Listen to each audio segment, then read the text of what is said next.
Welcome to Sitcom Showdown, a podcast that reviews classic sitcom episodes and inducts them into our very own Hall of Fame.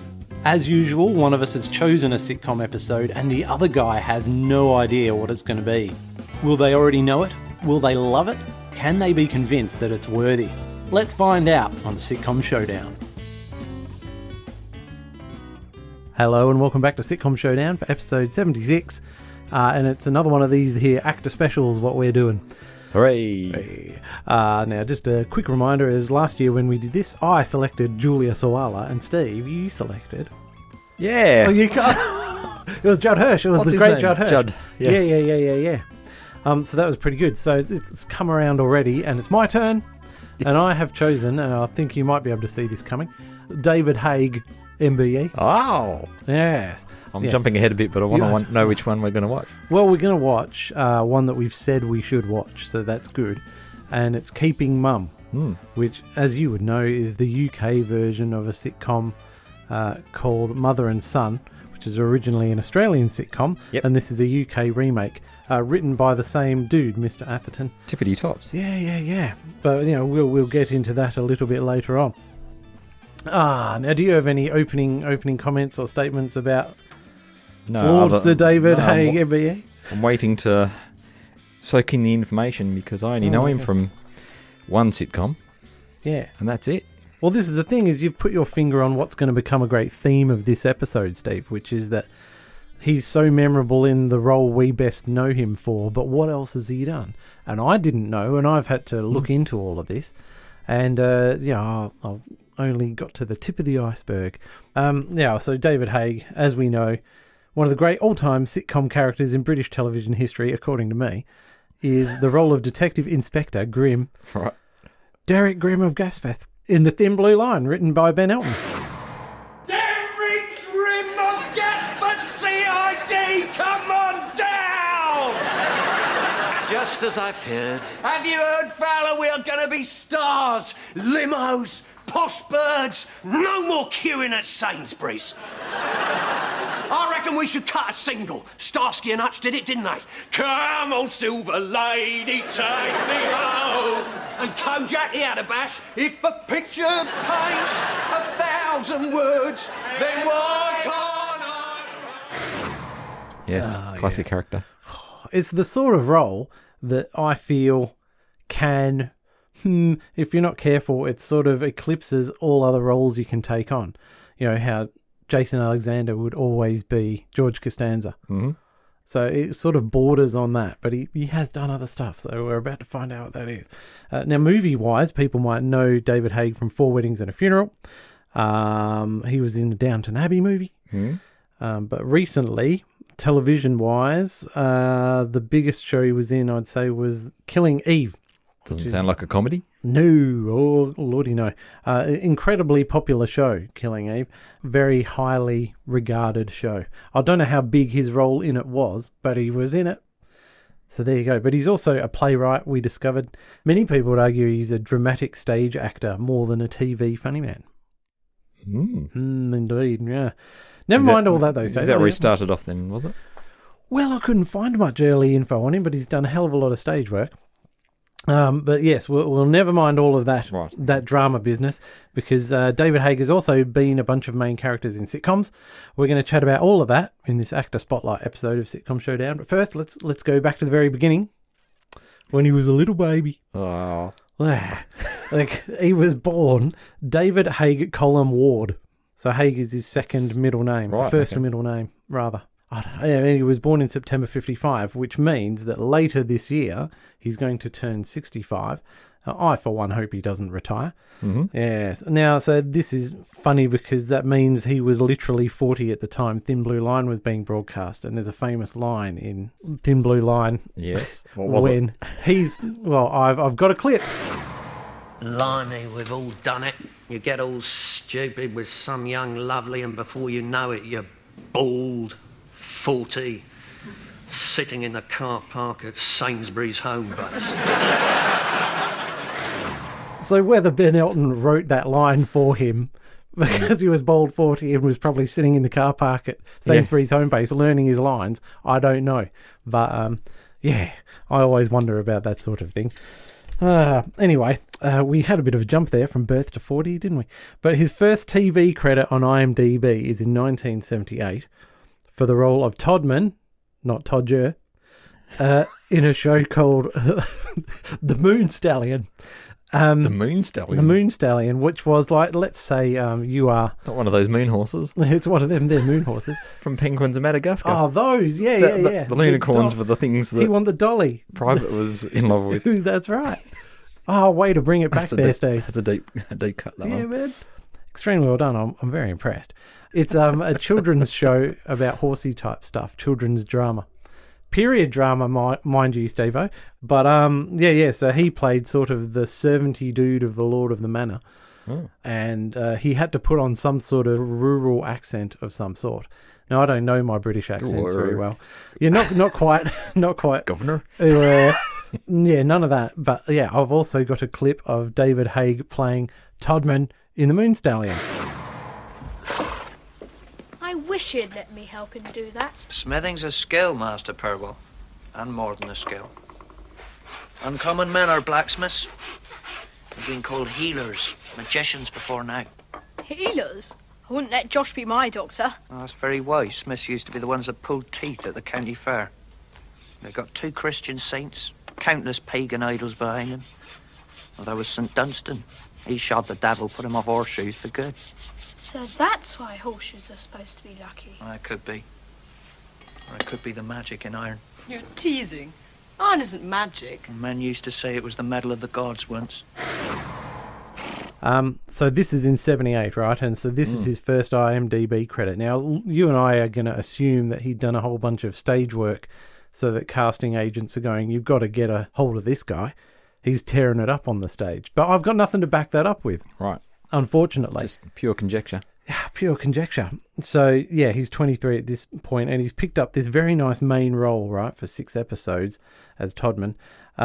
He was probably the main role aside from the child actors, so that's pretty good. Oh. Now, one of the other main actor in The Moon Stallion was a young Sarah Sutton, who you, Steve, would know as... Nyssa. Yeah. From Doctor Who. Done right. And this is where, David Haig's career does go into a bit of sci-fi British. Yeah, right. So bear with me on this one. Because next we see him, his next 2 credits in 1980. Now he has one role in Blake 7, which is just for 1 episode. Quality. Hey, I don't know whether he had to wear a funny costume and some sort of headpiece or something, but I didn't have time to look that up. Mm-hmm. But his other role, which you would also know, is Pangol in Doctor Who in The Leisure Hive. With Tom Baker and all that in his last season, and he was playing this very intense, very power-hungry young alien dude who has dreams of conquest, and he's going a bit mad. Oh, did he have some berries on his dome? On his head? Yep, he certainly did. Nice. Yeah, he had a full rack of berries.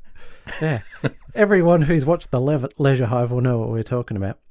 But yeah, he did that extremely well, I thought. And so you could already see David Haig's skill in having an extremely unlikable character and playing them unlikably. In fact, you could play them, to be hated, but still make them rather likable.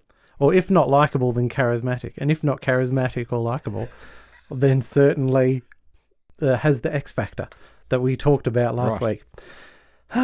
And so, and actually, he later got quite another big role in another period drama that starred Peter Davison, who was, again, a Doctor Who. Right. I've gone on a bit Not All Creatures Great and Small. No, not All Creatures Great and Small. That was a long time beforehand. Yeah. Quite hang right. on. Maybe. Perhaps it was. Was it? Maybe. I don't know. Who knows? It was around the same time. It was contemporaneous. Whoa. How many syllables did that have in it? Whip that one out. So a year later in 1981, Steve, he was cast as this character called Alex Randolph in a series called Diamonds. And it's about this bloke who inherits some diamond business. And it's all probably got a bit of, dodgy geezer stuff in it. I don't know. I never watched it. And it wasn't on YouTube. Couldn't find it. Bit of ducking, bit of diving. Bit of Arthur Daly style. So he did 5 episodes of Diamonds, which was a 1-hour drama. And he didn't have a main role, but he did very well. So to summarise... from 78 to, say, the mid-80s, he's gone straight into these quite notable TV roles. Now, they were all dramas, so I'm not sure what's happening there, but it's nice to have these guest appearances and some full-on main character roles under his belt, and it was pretty clear, I think, by this point that the British TV producers or directors or casting agents, they knew what he could offer. Yeah. How could you argue with that? Anyway, so in 1983 and 1984, hot on the heels of his brilliant TV success, Dave, he starts getting cast in movies. Are you auditioning for it to be his casting agent or something? Absolutely. So he David, call me. Call me. He's in these movies, and then he does two of those. One was called Dark Enemy, which was about nuclear war or something, and one's called A Flame to the Phoenix. And so having done these roles, the following year, he gets called up by Mel Smith and Griff Rhys-Jones to be in another movie called Morons from Outer Space. Have you ever seen Morons from Outer Space? Oh, I think I might have once, and then tried to erase it from my memory. Yeah, okay. Oh, because normally Smith and Jones are all top shelf A-class all the way. Yes, we're quite into those guys. Yeah. The title doesn't give you much confidence, though, No. does it? So, yeah, as we said, David Haig's career trajectory in the 1980s, while he's still a young actor, is sort of going textbook, because if you were an aspiring actor, you'd want to go bit of telly, move into movies. Bit of stage work. Yeah, next thing you know, the awards come rolling in. I'm not sure that's how it worked for David Haig, and even if it did work that way, I was, by this point, beginning to see a theme, which is where the bloody hell is all the comedy, aside from Morons from Outer Space. And but not a single sitcom role, not even a tiny little appearance in a sitcom. So before we get into what he actually did go on to do in sitcoms, I think we should look at this week's chosen sitcom, which is Keeping Mum, as you know. So we'll go off and find out if it's any good.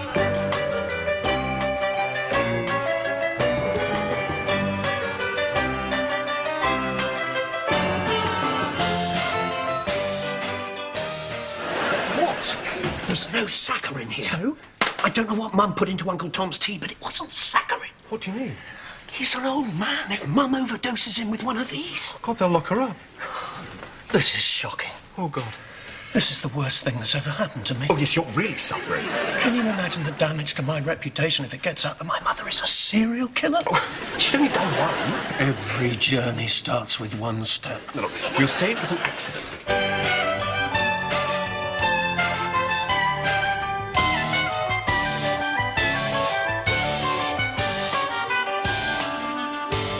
And we're back. No comment from Steve. It was very enjoyable. Oh, good. Very, very enjoyable. Oh, well, thumbs up. Yeah. So if that had been entered as a potential for Sitcom Showdown proper... I think it would have been in for a chance. All right. So what we did just watch, in summary, once again, is called Keeping Mum from 1997. And it's a remake of an Australian sitcom called Mother and Son. And David Haig stars as Richard, who is the slimy brother of the two, who doesn't look after Mum. Now, the brother who does look after Mum at Mum's house is Andrew, and that's played by a chappie called Martin Ball. So Andrew's a journalist or a writer or whatever. He because this is episode 2 of the first series. And episode 1 was very, very good at setting everything up. So in episode 1, clearly Andrew's been there for a few months looking after Mum after the death of her husband, their father, and she's a bit scatterbrained and probably shouldn't be living on her own. But meanwhile, Andrew has been divorced from his wife, and finally something started to go right for him in that he was offered a very nice position as a press secretary for an MP in London. Oh. And he was like, I've got to take this job. But then obviously circumstances show him that he can't leave his mother in the clutches of his brother and his sister-in-law, and Our she Tina. can't look after herself. Yeah, our Tina. We'll get to that in a minute. And so the poor chappie is sacrificing his own life and career, and he's already in the doldrums to look after his mum. It's all very touching and heartwarming and lovely and frustrating. And in a strange twist of events, Yeah, the Gary MacDonald character in the Australian version, Mother and Son, who's bald, yeah. the baldness transfers to the opposite. The other character. Yeah, to the brother Yeah. in this one. Okay, so that's where we're at, people. Now, unlike every other episode of Sitcom Showdown ever recorded, I have not written down a synopsis, so we're going to wing it. Whoa. Yeah. Whoa. Okay, so this is called The Funeral. I wonder what's going to happen. It's a classic farce. So we open pre-funeral with Andrew and Mum at home. Now, Mum's name is Peggy instead of Maggie. Anyway, so she's messing about with some cake and he's trying to put on his best clothes and blah, blah, blah, blah, blah. He's polishing his shoes and doing all this. Anyway, so this whole 4 or 5 minute scene is just interplay between Andrew and Mum, and it's all very high class. But she's badgering him about how he hasn't got any decent funeral clothes to wear. 'Cause he's got like sort of a greenish jacket and a bluish shirt and a black tie or it's a far brown from tie. stylish attire. It ain't good. And then in return, he's badgering her about there's this beautiful cake with a bloody great slice taken out of it. And he's saying, are you sure you didn't come down in the middle of the night, Mum? And go, ooh, what a delicious cake. And you forgot that it was for the funeral, which is exactly the sort of thing she'd do. Yeah. And then exactly the sort of thing she'd lie about. And yeah, so this is sort of... Lie. Oh, well, Or forget. Yeah. And that's Either the or. beauty of this character is you never can tell which side of the fence you're dealing with. That's true.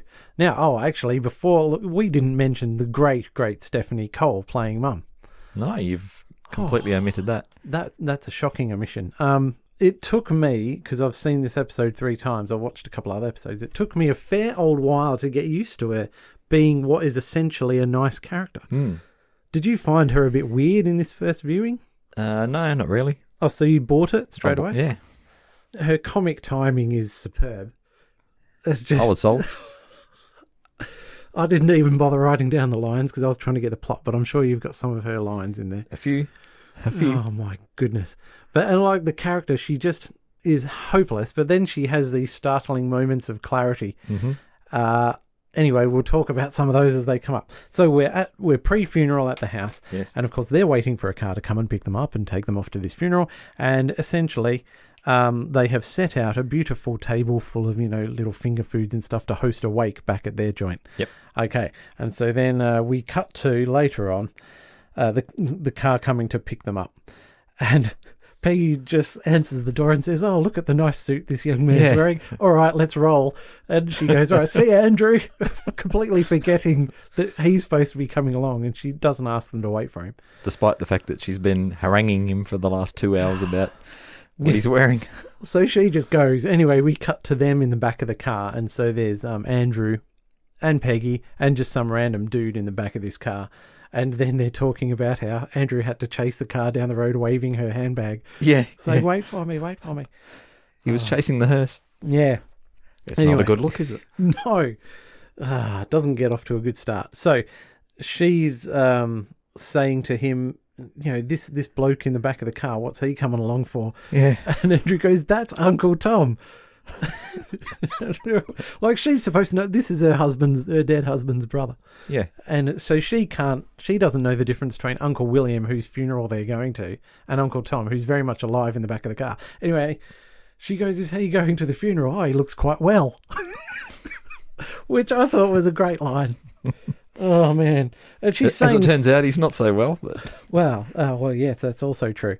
So what we need to take track of here for comedy purposes is that she keeps mixing up Tom and William. Right. And so we get the classic orange scene. Can you describe the orange scene? Well, they're trundling along at whatever the respectable pace is for a hearse, and the car's following. And they go past this group of shops, and she says, that's it, stop the car. And Andrew she thinks just, it's because they've been having a bit of a tiff of sorts. Yeah, so he's not sure what's going on. She jumps out and disappears, and she knocks on the window to say hello to some of the other people. Yeah, Richard and Tina. And she's making the way down the line of cars. And then she goes off somewhere, and they lose track of where she got to. And anyway, she comes back, and she's been to the shop, and she's picked up this bargain bag of oranges, which she saw. £1, Jeff. Yeah, what a bargain. How could you pass that up? I don't know. So, she's chuffed. Everyone else is just shaking their heads, and she gets in, and off we go. Oh, yes. Which sets us up for all sorts of fun and games later on. For citrus hijinks. Yes. Well, exactly. So they do go off to the funeral, and it's all very poignant, and the things are being read, all the tributes and stuff, and then you hear Well, thud. she refuses to leave the oranges in the car. Yeah, because someone might come and take them. Yeah, someone's going to steal my oranges if I leave them in the car. Man, So she's no one's going to standing- steal your oranges. No. Standing at the graveside with this bag of oranges. Anyway, it's a net, right? It's not a paper bag. No. It's a net of oranges, and one has slipped out up the front. Because she's standing at the front of the line. It's slipped out and it's fallen, and you hear thud in the coffin. And then as she looks down, of course, she's leaning forward a bit, and a few more fall out. Yeah. Thud, thud. And then she turns around and goes, to say, Andrew, go down in there and get my oranges. And as she turns to him, they all fall out and go, dum, dum, dum, dum, dum, dum. It's great. And later on, when the Undertaker comes around, I know we're jumping forward here, but clearly she's told him, can you please go and fetch those oranges out of the back of the... And You're as a nice Tina young points man. out, fetch my oranges. So they finish at the funeral, they go off back to the house, and they're having a little wake at the house and everything. And you've got two rooms, right? So it's like you've got the young people in one room sat around a table, and then you've got the older people in the sitting room, i.e. Uncle Tom and Peggy and some unnamed super ancient lady. Yep. Going through old photo albums. And Peggy's going, oh, yeah, that's, see this, that there, that's what's the name? And then, look, who's that? Oh, that's me. And then she goes, and that there, oh, look, it's what's the name? And then she gets up and she says, oh, do you want a cup of tea, Tom? And while I'm getting that for you, make sure you write down who some of these people are so I don't forget. Yep. But like, this book is clearly from her childhood, not his. This is what I'm thinking. I'm thinking this is a photo book from her childhood. You're right. And so it's not clear at all that he might even be there. So yeah, because he just shuts the book and puts it straight back on the coffee table and does no such thing as writing anything down. yes. Anyway, they're chatting away, and he'd been describing all his health problems and how he's a miracle, a medical marvel. Yes, I wrote down here. He commented on the fact that he's been ill every day of his life, but he's now buried two brothers and his wife. Yeah. Quite like that line. And it rhymed. Yeah. And it does set things up beautifully because Peggy goes out, makes him a cup of tea, and, we're cutting back and forth between the two rooms, so you're getting sparkling conversation, right, between the... help me out, There's one more gag. Yeah. After he says how he's been ill every day of his life, he says something about when he goes, they're probably going to put him in a cardboard box. And Peggy says, no, I think Richard and Tina are going to give you a lift. Yes, I get it. Which is a further plot point. Yes, right. So then meanwhile we've cut back to the room with what I'll call the young'uns in, and Richard, because as you said, he's got a day off, right? He hasn't had to organise any of this. He's just thinking this is brilliant, and he's got a cigar lit up, and he's scoffing down all the brandy. He's got a massive cake in front of him. He's got a bottle of brandy. He gets to hold court because that's what he likes to do, and so he's spouting off with all this stuff, and he's essentially talking about, geez, there must be a lot of money in the funeral industry, and I wonder how much, blah, blah, blah. And so because he's obsessed with money, he's just saying all this. Right, anyway. He's saying how bodies fade away, but teeth remain forever. He said, my fillings are going to be around long after Uncle Tom's Williams. gone. Yeah, that's right. Long after he's gone to dust. Funny thing about death, no one ever wants to talk about it. Except you. When you think of the millions and millions of people who've lived since the world began, they're all dead, and what's left? Teeth. Oh, God. It's funny, isn't it? I'll tell you something else, they don't burn either. Can we go home now, please? Now, it's nice to think that when Uncle William has gone to dust, my fillings will still be as good as new. But so like, he literally says, this is Richard, he goes, come on, this is supposed to be a party. And then they go, no, it's not. And he goes, well, there's no reason we can't enjoy ourselves. Because this is what he is. He's a party boy. He's a... anyway. I just realised that I confused Uncle William and Uncle Tom. Tom, you did. Don't worry, I pulled you up on it. It'll sound great when you listen back to it, Steve. Anyway, yeah, so Richard, the Flash orthodontist, played by David Haig, he's been talking about all this money. What a guy. Anyway, Peggy has meanwhile given Uncle Tom his cup of tea. And they're just talking about some things, and he starts to have a few he calls it indigestion. But we know better, Steve. We know he's having in hindsight, we do. Yeah, and he sort of slumps against Peggy, and then she realises he's dead. But that's just the start of it all. So Peggy goes back into the young people's room, and she's saying, oh, Uncle such and such is dead. And they're going, finally, she's realised she's been at a funeral all day and this guy's dead. And she goes, no, not him. What's the name in here? He's dead, blah, blah, blah. And they're just going, no, just go back and talk to him and blah, blah, blah. And eventually they figure out that, yes, he is dead. And they run in there and he's dead. And then they go, hang on, but is he really dead? We've got to, in these situations, you must make sure someone is dead. Mm-hmm. And then you get all the comedy scenes of that. Yeah. Yes. Well, even before that, she's saying, I'm looking for some string. Does anyone know where some string is? They're going, what do you want string for? Well, that's what happens when someone dies. You tie their toes together. No, Mum. Don't you remember? We've already been to the funeral. He's buried. You don't need to do any toe tying. Yeah. I'm toe tying my words. She's Very going, good. no, he's died. I've got to tie his toes together. No. Oh, my goodness. Yeah, so there's plenty of that. And then you think, oh, we'll be getting to the end of the episode soon. But no, this is a 29-minute sitcom. Yep. All right, now I've literally got no more notes, but what we get here is they have to figure out whether he's dead, and they're all sort of getting a bit panicky. But then Tina comes to the forefront and says, no, you've got to ring a doctor. So they went, oh, brilliant, and they ring the doctor. And it's classic because the doctor goes, describe the symptoms. And he goes, he's only got one symptom, he's dead. But then, and this is the moment of beautiful clarity from Peggy, who must have been a nurse or something, did they say? Yes, there might have been reference to that. She gets on the phone and she says, prone position, no pulse, lack of breathing, blah, blah, blah. Pupils diluted. Oh, my goodness. Anyway, then we get a visit from the Undertaker, who's the young lad who came round to get the oranges. And Andrew and Richard are sort of saying, we've got another one that's died. Can you take him with you? And he goes, I haven't got the right car. Haven't got the hearse. And then Peggy goes, can you put him in the boot of whatever car you're driving? He looked surprisingly thrown by the situation, considering he's an undertaker. This would be his bread and butter. I think he must be, the lowest assistant or son in the undertaking He's business. the apprentice. Yeah. Anyway, and then they're waiting for the doctor. Doctor turns up, but then they've realised that Uncle Tom had been brought a cup of tea by Mum. Yes, who happens to keep her saccharin. Yeah. Do people even use saccharin these days? Well, people know what saccharin is. It's basically a sugar substitute, which was a little pill. Yeah. Anyway, she kept her saccharin in with all her other pills, and they're thinking, is it possible? Because out on the counter, they can see all these pills, and they saw her putting saccharin in the tea, and then, yeah. Is it possible the mum got a bit confused, as she does? And poisoned Uncle Tom. Poisoned, God. Yes. Yeah. Anyway, I don't know how much detail we should go into, but they get to the bottom of that hilariously after all this stuff, because it turns out that Peggy herself, because for some reason Tom hadn't wanted his tea, so she'd scoffed it. She said it was stony cold. And they're going, oh no, she's going to die because she's drunk the poison tea. And then they figure out that because she whips the saccharin bottle out of her pocket or whatever, says, no, I'll put these in. And then they all breathe a sigh of relief. Yep. And the doctor says, no, everything's tickety-boo. And they go, thanks, see you later, blah, blah, blah, pushing him out the door. And he goes, hang on, don't you want me to look at this body? Yeah. They're so relieved they forget what they were there for.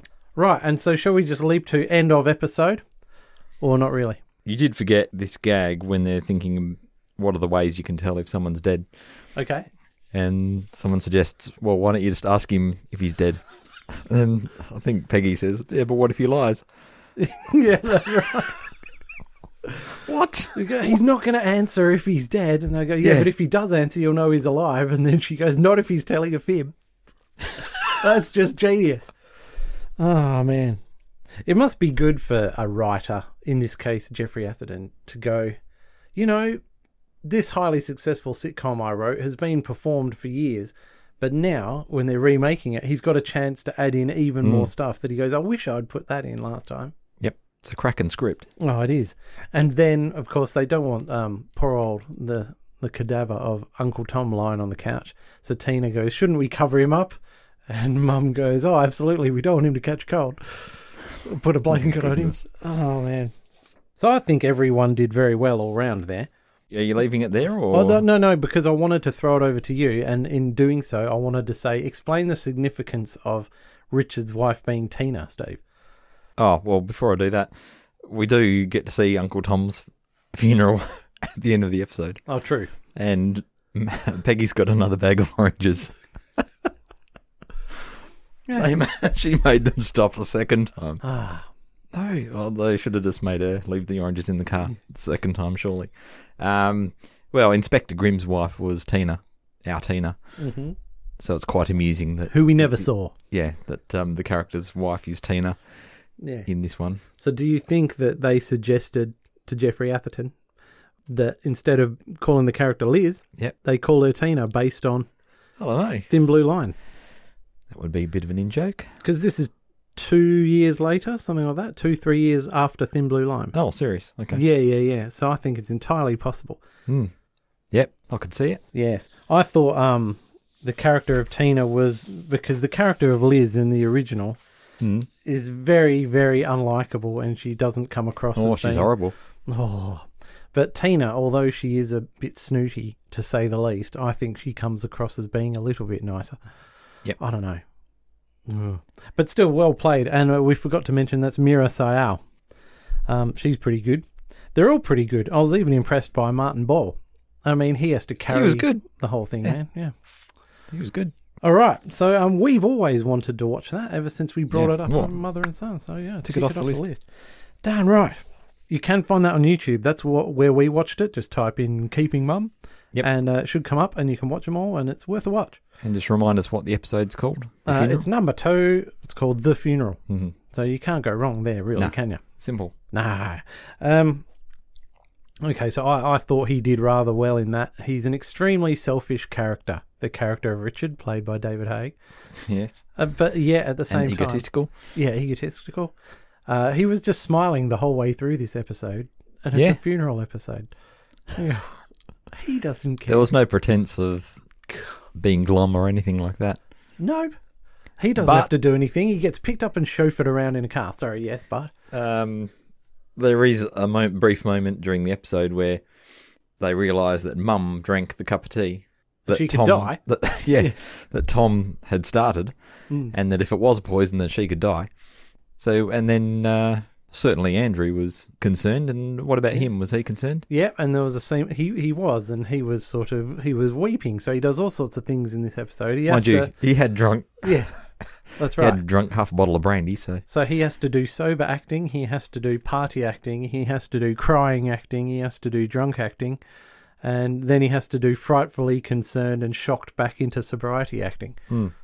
He covered the whole thing. Yeah. It was great. But no, he does cry at one stage because then Andrew's telling Mum that he loves her and she's been a fantastic mother to them, just in case something happens. Yep. I don't want it to be too late. No. And poor old Richard. Get it out there. And then he's, getting all weepy. Yeah, so I thought he was good in this. I mean, hardly any roles are as good as Inspector Grimm, obviously. But No. the other option, of course, was The Right Way by Ben Yes. Elton. Yes. That was Which not you've critically... poo-pooed. Yeah, it was critically poo-pooed. And I've watched all of that sitcom at least 10 times. I enjoy it, but then I don't enjoy it. You know what I mean? So he can carry that role as Gerald Wright. No, not Gerald Wright, is it? Yeah. Anyway, Mr. Wright. He's always got to do things the right way no matter what it costs him. And it costs him his marriage. And things don't go well at work and all these sorts of things.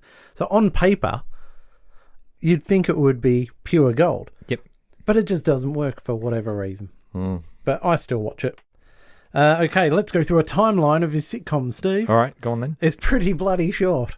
Right. Yes. So expecting some early guest appearance roles or small parts here and there, I thought, oh yeah, he'll have a sprinkling of this and that. But no, literally the first IMDb for a sitcom I could find for David Haig was The Thin Blue Line.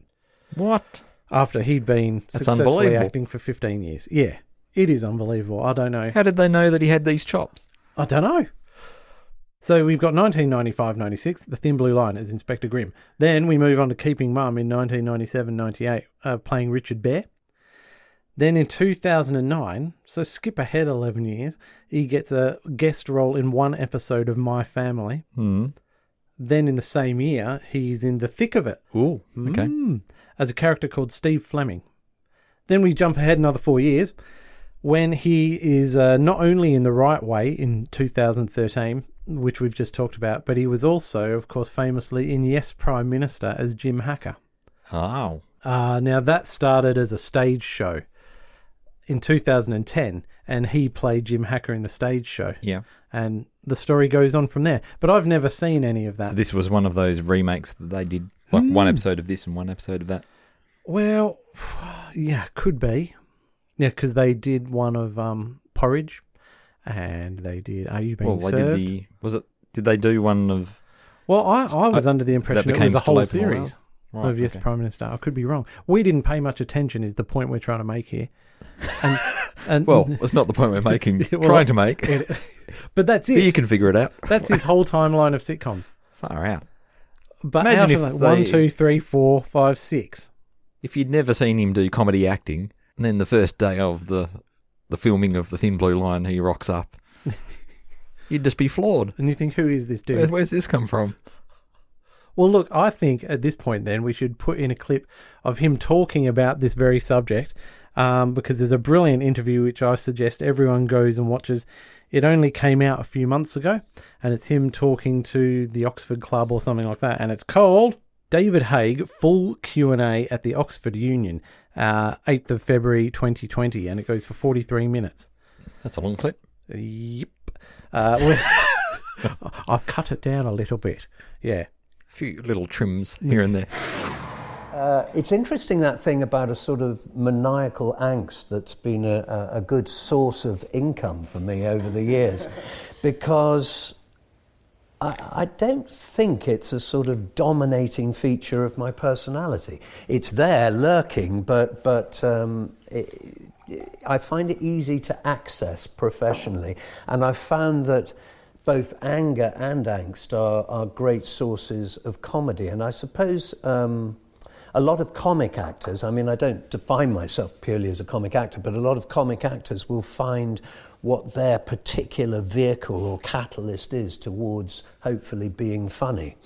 And it just happens that angst and fury, incandescent fury, are my particular source of making people laugh. It's the most difficult form of performance I've ever had to do.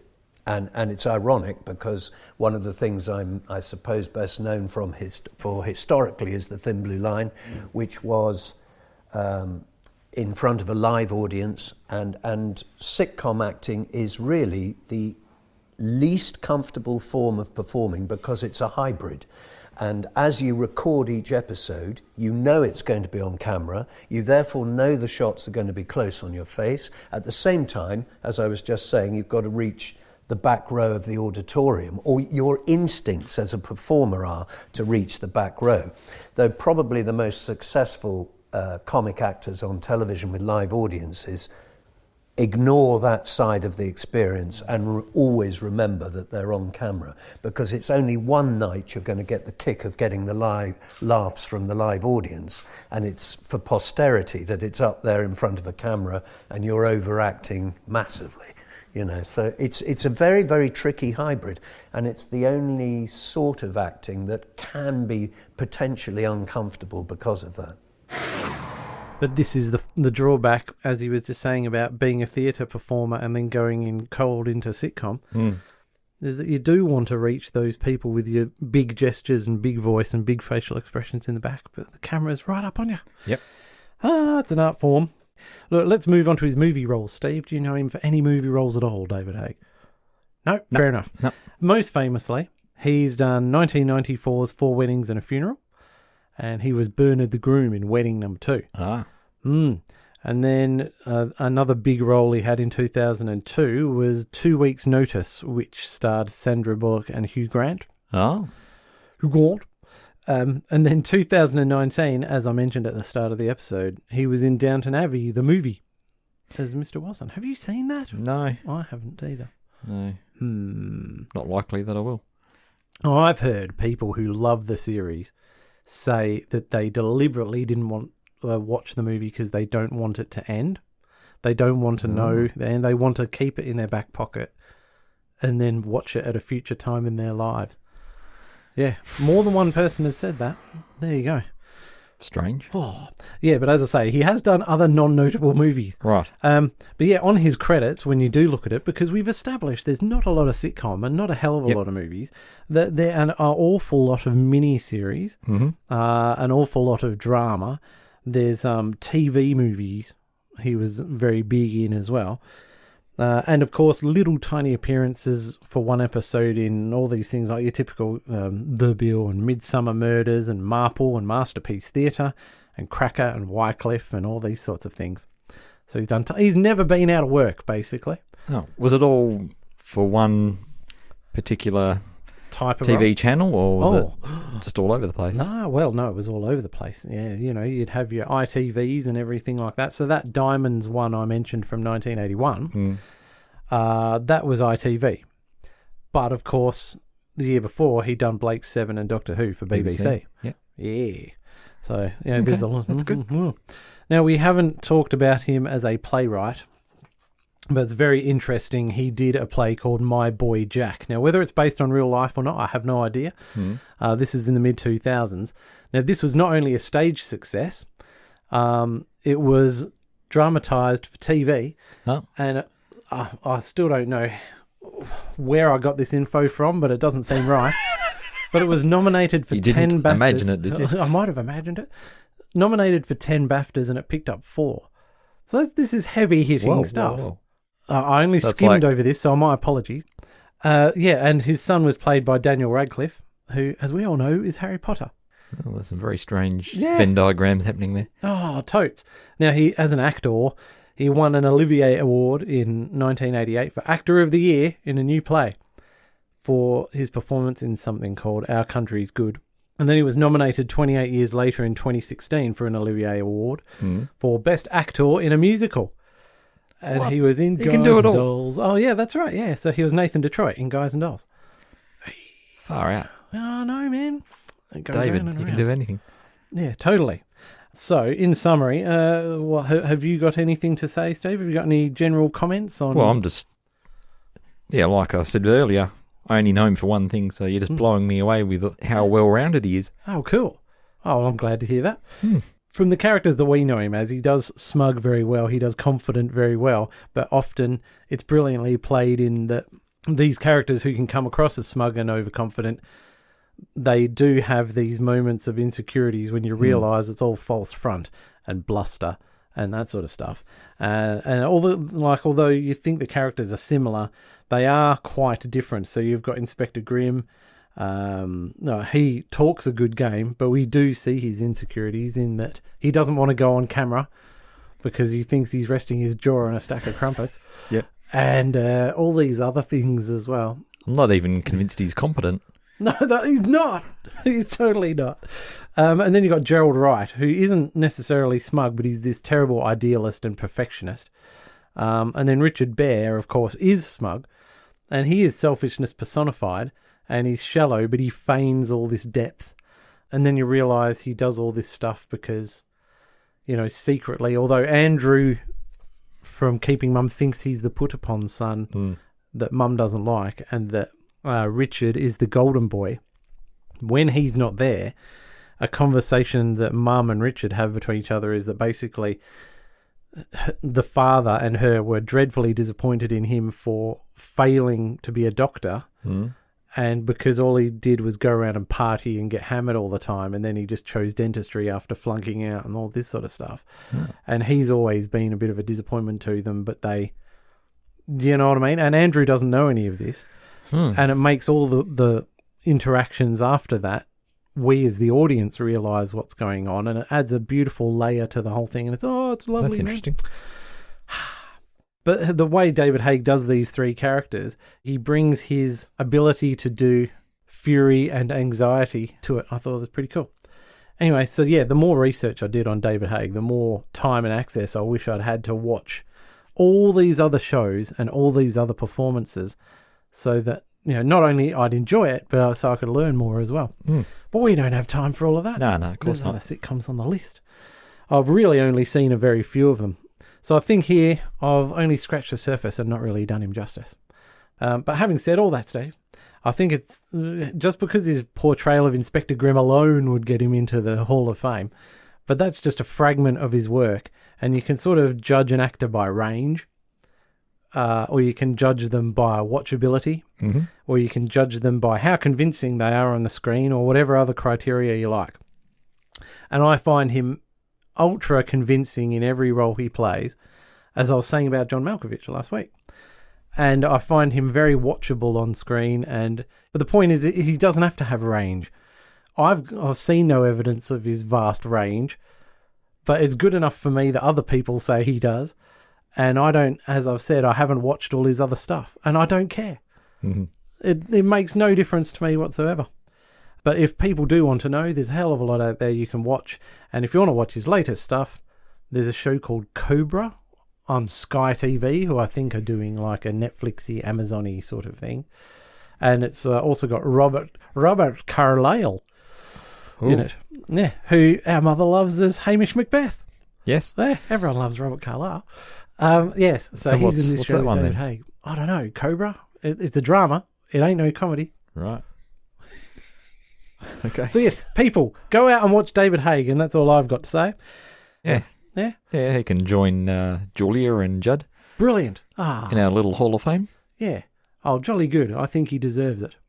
And we'll add someone else in Next another time. fortnight's time. We certainly will. Yep. Oh, I've I'm getting excited. I have already picked them out. Oh, good. But you're giving us no more info? All right, well, we'll look forward to that next time around in episode 77, Steve. Yep. Alrighty, we'll see everyone in a fortnight. Yeah. Okay. Cheers. See ya. Join us next time on Sitcom Showdown, when we'll be putting another 5-star episode under the microscope. And in the meantime, you can contact us with feedback on Facebook, Twitter @Sitcom Showdown, or by email sitcomshowdown@gmail.com.